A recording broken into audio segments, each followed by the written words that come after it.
Buck the movie buff back here to talk about Hamnet by Chloe Zhao. And this is really a difficult year for all the Oscar nominations, which I only have two left to see, that being Secret Agent and Sentimental Values.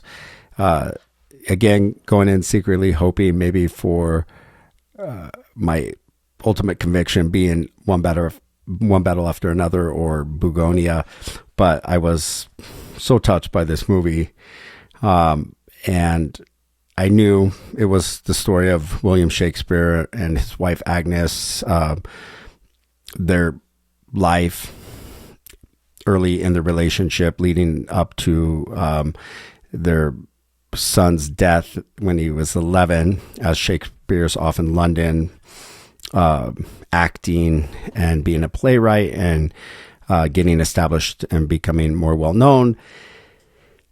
And it was so well done. It kind of reminded me of like a Terrence Malick movie. If you've seen A New World, just kind of had that feel of, really truly believe this is what it looked like, whether it be the forest, the cottage, or London itself. This is what it felt like. This is how people dressed. This is how they spoke and thought, because there are moments where you get some of their thoughts and dialogues not married to the lips.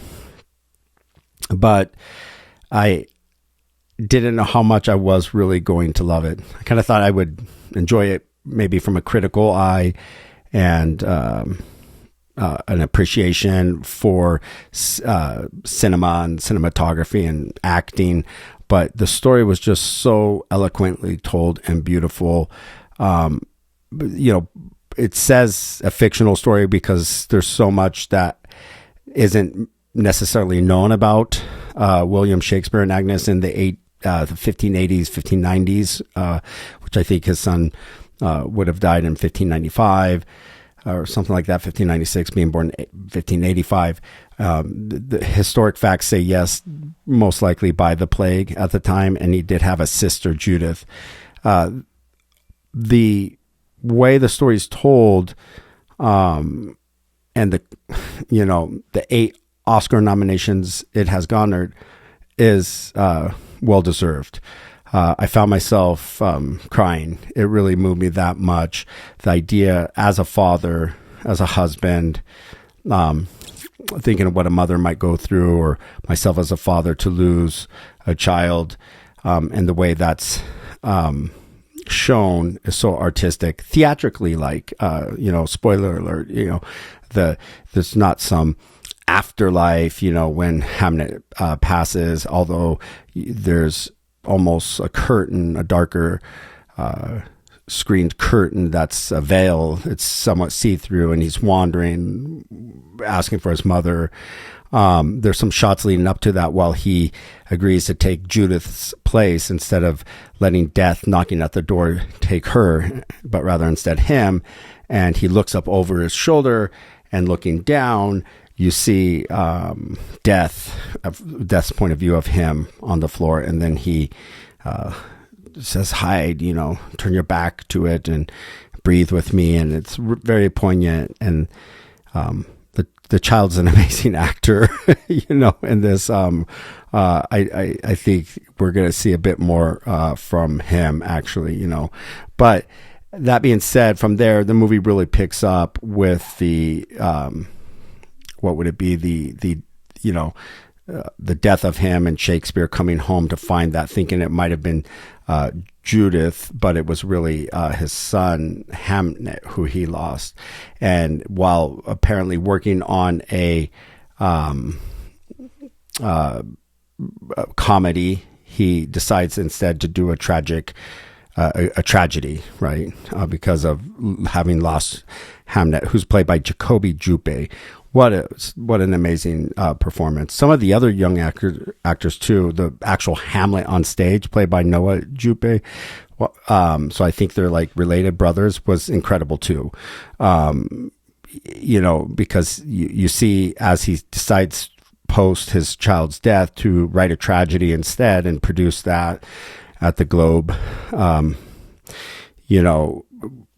Mescal, who plays William Shakespeare, he then is like rehearsing with Hamlet, played by Noah Jupe, and telling him again, and then showing him how to deliver the emotion which he has written on paper.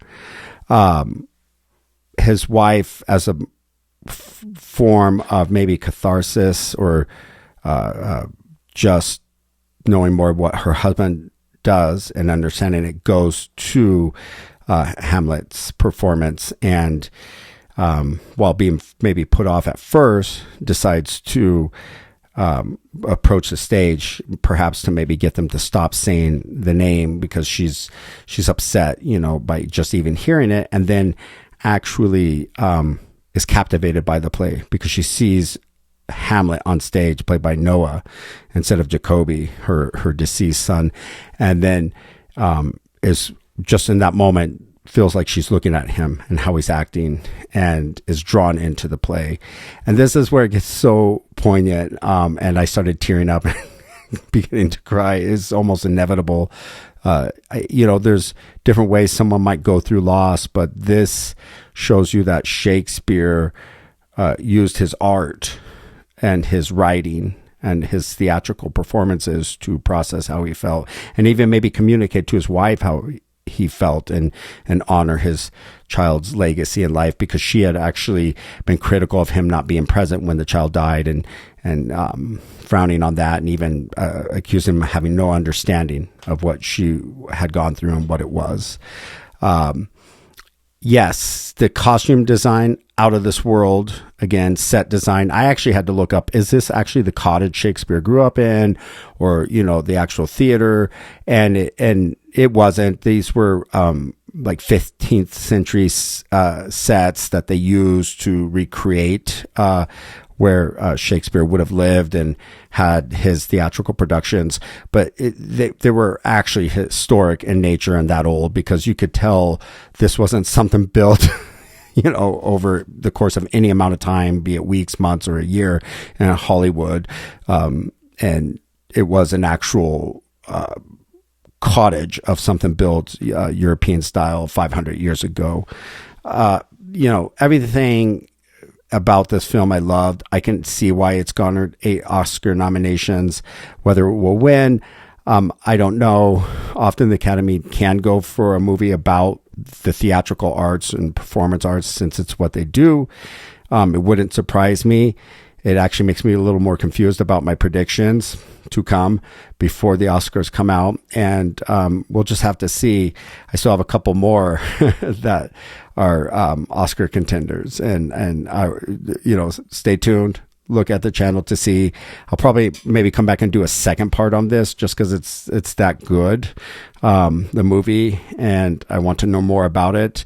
The Margaret O'Farrell novelist who wrote this book in 2020 of the same title, Hamnet, which the movie is based on, is incredible. And it's in the adapted screenplay category too, which is competing with One Battle After Another and Train Dreams, both of which I like already for the beauty in the writing, especially Train Dreams. That's just like poetry to my ears. So more to come on Hamnet. I got to look into it more, but this is just my initial reaction after seeing it in the cinema tonight. And, the whole family loved it, from my wife to my kids. My son had interesting takes on Hamnet, and Alejandro Iñárritu González, some of the camera work related to Birdman. My daughter, called out some things to me too, played by Jessie Buckley, and as Agnes Shakespeare, and Paul Mescal as William Shakespeare, how, he, for being the prolific writer of the English language as he is today, doubted himself maybe in the first parts of the film, and his ability to communicate or share a story, to which Agnes, played by Jessie Buckley, replies, here the scholar and the tutor without words or without that, honed in ability. So both, interesting ideas I'm already getting from the family on this, and I will probably have to record a second part because I'm at 10 minutes and I try to keep these under that. So that's all, folks.